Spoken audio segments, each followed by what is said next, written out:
ಬ್ರಹ್ಮಾಂಡ ಹುಟ್ಟೋಕ್ಕೂ ಮುಂಚೆ ಎಲ್ಲೆಲ್ಲೂ ಬರೀ ಕತ್ತಲು, ಬರೀ ಕತ್ತಲಲ್ಲ, ಪೂರ್ಣ ಶೂನ್ಯ. ಆ ಶೂನ್ಯದಲ್ಲೂ ಅದೊಂದಿತ್ತು, ಅದುವೇ ಆನಂದ. ಆ ಆನಂದಕ್ಕೆ ನಾವೆಲ್ಲ ಕರೆಯೋದು ಸಚ್ಚಿದಾನಂದ, ನಿರ್ಗುಣ ನಿರಾಕಾರ ಸ್ವರೂಪ ಪರಬ್ರಹ್ಮ. ಈ ಪರಮಾತ್ಮ ಹೊಸ ಅನುಭವಕ್ಕೆ ಮುನ್ನುಡಿ ಬರೆದ, ಮಾಯಾ ಪ್ರಪಂಚವನ್ನು ಸೃಷ್ಟಿ ಮಾಡ್ದ, ಅದುವೇ ಬ್ರಹ್ಮಾಂಡ. ಇಲ್ಲಿ ಮೊದಲು ಹುಟ್ಟಿದ್ದು ಬೆಳಕು, ಶಬ್ದ, ಸಮಯ. ನಾನೀಗ ಈ ಸಮಯದ ಬಗ್ಗೆ ಕತೆ ಹೇಳ್ತೀನಿ. ಸಮಯವನ್ನ ತಡೆಯೋರು, ಹಿಡಿಯೋರು, ಈ ಸಮಯಕ್ಕಿಂತ ಮುಂದೆ ಹೋದವರು, ಹಿಂದೆ ಬಂದವರು ಯಾರಾದರೂ ಇದ್ದಾರಾ? ಈ ಭೂಮಿಯಲ್ಲಿ ಸಮಯವನ್ನೇ ಮೀರಿದವನ ಬಗ್ಗೆ ಹೇಳ್ತಾರೆ. ಅವನೇ ಕಾಲಾತೀತ ಶಿವ. ಇವನನ್ನ ಕಾಲಭೈರವ ಅಂತಾರೆ.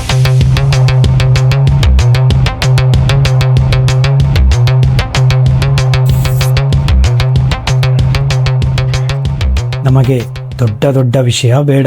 ನಾನ್ ನಿಮಗೆ ಈ ಸಮಯದಲ್ಲಿ ಬಂದಿಯಾದ ಒಬ್ಬನ ಬಗ್ಗೆ ಹೇಳ್ತೀನಿ. ಅವನು ಐರ್ಲ್ಯಾಂಡ್ ಇಂದ ಬೆಂಗಳೂರಿಗೆ ವಿಮಾನದಲ್ಲಿ ಬರ್ತಾ ಇದ್ದಾನೆ.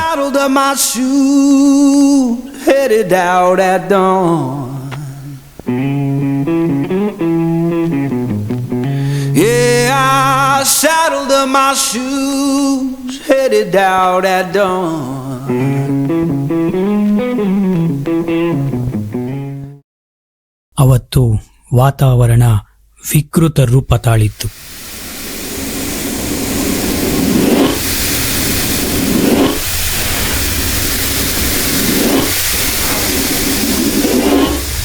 ಆಕಾಶದಲ್ಲಿ ಕಪ್ಪನೆಯ ಕಾರ್ಮೋಡ ಇಡೀ ಬೆಂಗಳೂರನ್ನು ಆವರಿಸಿಕೊಂಡಿತ್ತು. ಕೆಂಪೇಗೌಡ ವಿಮಾನ ನಿಲ್ದಾಣದಲ್ಲಿ ಒಬ್ಬ ಡ್ರೈವರ್ ತನ್ನ ಪ್ಯಾಸೆಂಜರ್ ಬರ್ತಾರೆ ಅಂತ ಏರ್ಪೋರ್ಟ್ ಹೊರಗೆ ಕಾಯ್ತಾ ನಿಂತಿದ್ದ. ಅಷ್ಟರಲ್ಲಿ ಒಂದು ಅನೌನ್ಸ್ಮೆಂಟ್ ಇವನ್ ಕಿವಿಗ್ ಬಿತ್ತು. ಕೆಂಪೇಗೌಡ ವಿಮಾನ ನಿಲ್ದಾಣದಿಂದ ಟೇಕ್ ಆಫ್ ಆಗುವ ಎಲ್ಲಾ ವಿಮಾನಗಳು ಹವಾಮಾನ ವೈಪರೀತ್ಯದಿಂದಾಗಿ ತಡವಾಗಿ ಹೊರಡುತ್ತವೆ, ದಯವಿಟ್ಟು ಸಹಕರಿಸಿ. ಇದನ್ನು ಕೇಳ್ತಿದ್ದಂತೆ ಡ್ರೈವರ್ನ ಎದೆ ನಡುಗಿತು. ಹಿಂದೆ ಒಮ್ಮೆ ದುಬೈನಿಂದ ಬೆಂಗಳೂರಿಗೆ ಬರ್ತಾ ಇದ್ದ ವಿಮಾನ ಇದೇ ರೀತಿಯ ವಾತಾವರಣಕ್ಕೆ ಸಿಕ್ಕಿ ಎಂಜಿನ್ಗೆ ಬೆಂಕಿ ಹೊತ್ಕೊಂಡಿತ್ತು.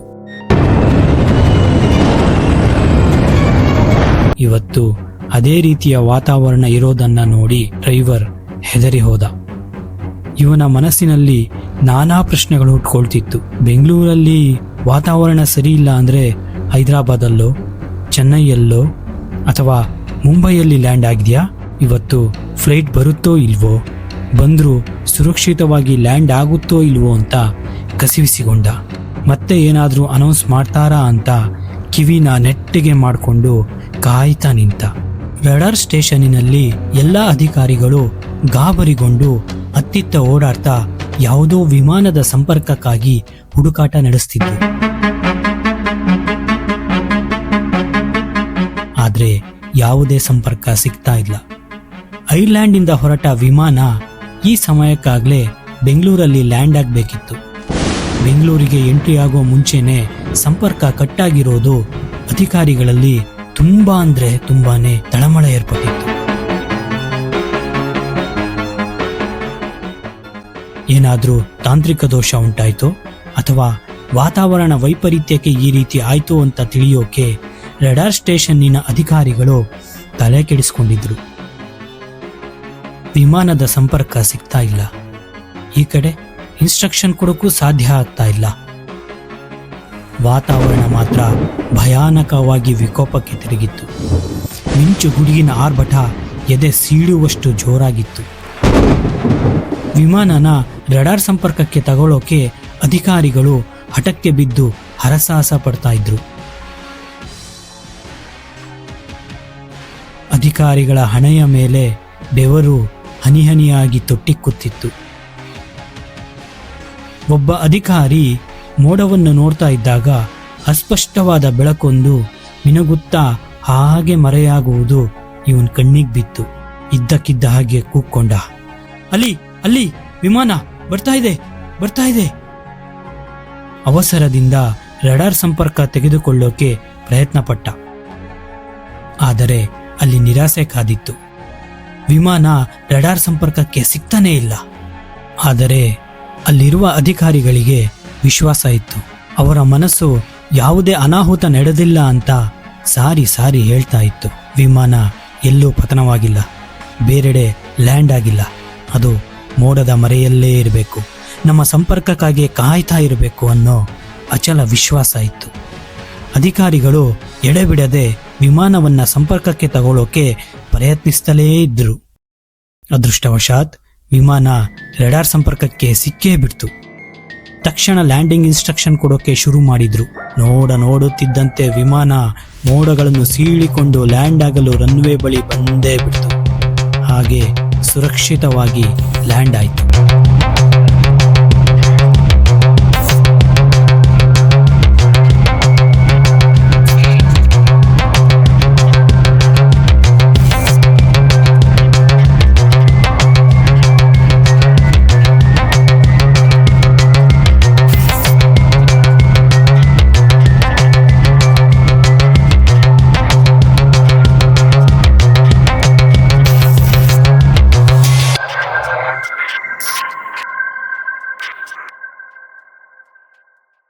ವಿಮಾನದ ಒಳಗಿದ್ದ ಪ್ಯಾಸೆಂಜರ್ಸ್ ಮುಖದಲ್ಲಿ ಸಾವನ್ನೇ ಗೆದ್ದ ಖುಷಿ.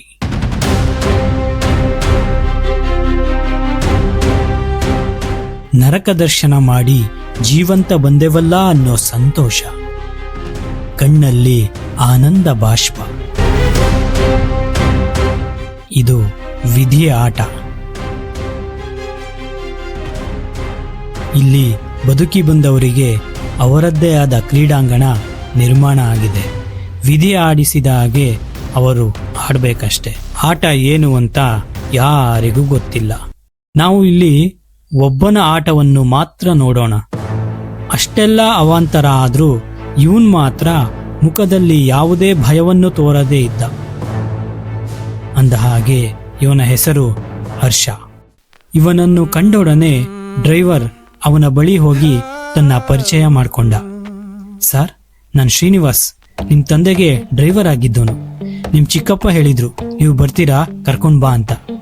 ಬನ್ನಿ ಸರ್, ಹೋಗೋಣ ಎಂದು ಲಗೇಜನ್ನು ಕಾರಿನ ಡಿಕ್ಕಿಗೆ ತುಂಬಿದ. ಹರ್ಷ ಅದೇ ಮುಖಭಾವದಲ್ಲಿ ಕಾರಲ್ಲಿ ಕುಳಿತ.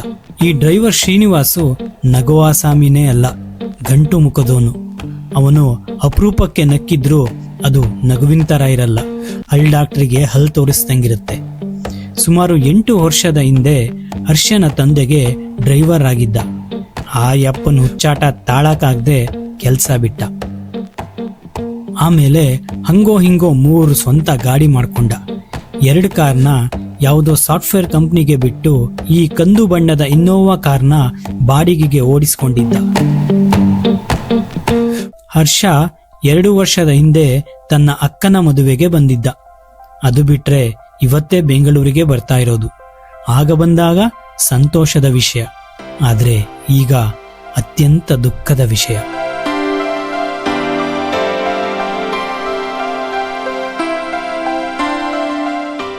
ಏರ್ಪೋರ್ಟ್ ಇಂದ 42 ಕಿಲೋಮೀಟರ್ ತಾವರೆಕೆರೆಗೆ. ಮಳೆ ಬೇರೆ ಬಂದಿದೆ. ಅದೇನ್ ರೋಡಲ್ಲಿ ನೀರ್ ನಿಂತಿರುತ್ತೋ ಏನೋ, ಗಾಡಿ ಹೆಂಗ್ ಓಡಿಸೋದು ಅಂತ ಮನಸ್ಸಿನಲ್ಲೇ ಅಂದ್ಕೊಂಡು ಗಾಡಿ ಓಡಿಸ್ತಿದ್ದ. ಆದ್ರೂ ಶ್ರೀನಿವಾಸ್ಗೆ ಒಂದು ಕುತೂಹಲ. ಅಷ್ಟು ಮೋಡ ಇದ್ರು, ಮಿಂಚು ಗುಡುಗು ಚಚ್ತಾ ಇದ್ರು, ಅದ್ ಹೆಂಗೆ ವಿಮಾನ ಕೆಳಗಿಳಿತು ಅಂತ. ಆದ್ರೆ ಕೇಳೋ ಸಮಯ ಇದಲ್ಲ ಅಂತ ಸುಮ್ಮನಾದ. ಆದ್ರೂ ಕನ್ನಡಿಯಲ್ಲಿ ಹಿಂದೆ ಕುಳಿತಿದ್ದ ಹರ್ಷನ ಮುಖಭಾವವನ್ನು ಆಗಾಗ ನೋಡ್ತಿದ್ದ. ಮುಖಭಾವದಲ್ಲಿ ಸಣ್ಣ ಬದಲಾವಣೆ ಕಂಡ್ರು ವಿಮಾನದ ಬಗ್ಗೆ ಕೇಳಬಹುದು ಅಂತ. ಆದ್ರೆ ಹರ್ಷನ ಮುಖಭಾವದಲ್ಲಿ ಯಾವ ಬದಲಾವಣೆನೂ ಕಂಡು ಬರಲಿಲ್ಲ. ಹರ್ಷ ತನ್ನ ಪರ್ಸನ್ನು ತೆಗೆದು ನೋಡುತ್ತಾ ದುಃಖದಿಂದ ಕಣ್ಣೀರಾದ. ಇಲ್ಲಿ ಮಾತಿಲ್ಲದ ಕಾರಣ ಡ್ರೈವರ್ ಶ್ರೀನಿವಾಸು ಹೆಂಡತಿ ಹೇಳಿದ ಮಾತನ್ನು ನೆನಪಿಸಿಕೊಂಡ. ಕತ್ಲಾಗದ್ರೊಳಗೆ ಮನೆ ಸೇರ್ಬೇಕು ಅಂತ ತಾಕೀತ್ ಮಾಡಿದ್ಲು. ರಸ್ತೆ ಬದಿಯೆಲ್ಲ ನೀರು, ರೋಡ್ ಬೇರೆ ಸರಿ ಇಲ್ಲ. ಕತ್ಲಾಯ್ತು, ವಾಪಸ್ ಬೆಂಗಳೂರಿಗೆ ಹೋಗ್ಬೇಕು. ಇವೆಲ್ಲ ತಲೆಲಿಟ್ಕೊಂಡ ಶ್ರೀನಿವಾಸು ಕಾರ್ನ ಹುಚ್ಚು ಕುದುರೆ ಓಡಿಸಿದ ಹಾಗೆ ಓಡಿಸ್ಕೊಂಡು ಹೊರಟ. ಕತ್ತಲೆ ಜೊತೆಗೆ ರೇಸಿಗೆ ಬಿದ್ದ.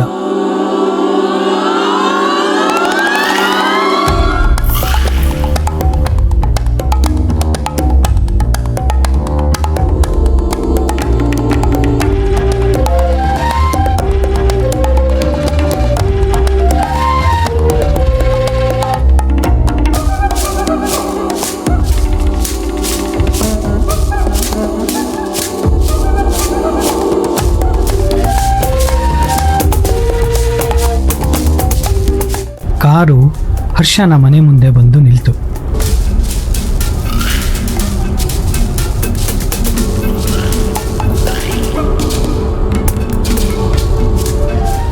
ಈಗ ವಿಧಿ ತನ್ನ ಆಟನ ತೋರ್ಸೋಕೆ ಶುರು ಮಾಡ್ತು. ಆಟ ಆಡೋಕೆ ಎದುರಾಳಿ ಇರಬೇಕಲ್ಲ. ಹರ್ಷನ ಜೊತೆ ಆಟ ಆಡೋಕೆ ವಿಧಿ ಒಬ್ಬ ಎದುರಾಳಿಯನ್ನ ರೆಡಿ ಮಾಡಿತ್ತು. ಅದು ಸಮಯ, ಕಾಲ, ಟೈಮ್. ಹರ್ಷ ಸಮಯದ ಜೊತೆ ಆಟ ಆಡ್ತಾನೋ, ಸಮಯನೇ ಹರ್ಷನ ಜೊತೆ ಆಟ ಆಡುತ್ತೋ ಅನ್ನೋದನ್ನ ಮುಂದೆ ನೋಡೋಣ.